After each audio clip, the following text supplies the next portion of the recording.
Florida springs and rivers are immensely important to the state in terms of recreation and tourism and just the overall financial returns of the state. That our drinking water, our plumbing, cooking, all that comes from groundwater stored in the Floridian aquifer.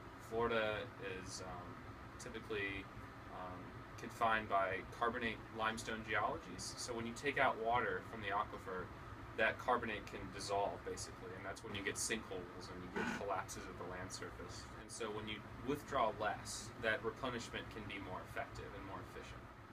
Preserving them in any way possible is important. And so by using less water in the groundwater, these systems have a more reliable source.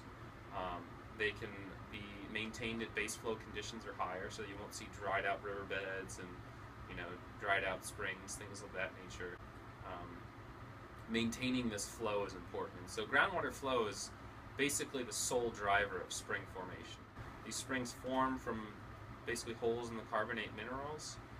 Springs well up from the groundwater, and so without that groundwater supply, those springs don't exist. It's always a good start to be aware of the problem at first and try to adapt any practices you can to preserve water as much as possible. Over the last 2 to 4 years, gotten a lot, tried to be a lot more proactive in landscapes and trying to be water wise and doing what's best for the client and long term with their water consumption at their house. Using a lot more natives, a lot of the grasses, coontie, Walters by Burnham, some of the liriopes, ground covers play a big role in our landscape. Some of the prettiest landscapes around town, believe it or not, are on drip irrigation.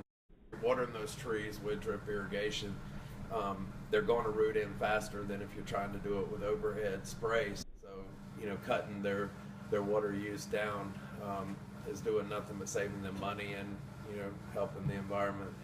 Picking the right plant palette that's not going to be water demanding, and just being wise with your landscape and knowing either the restrictions that the county has or what your landscape, what you want it to ultimately look like. Right. But it's definitely achievable, and without a stretch, I mean it's really easy to do.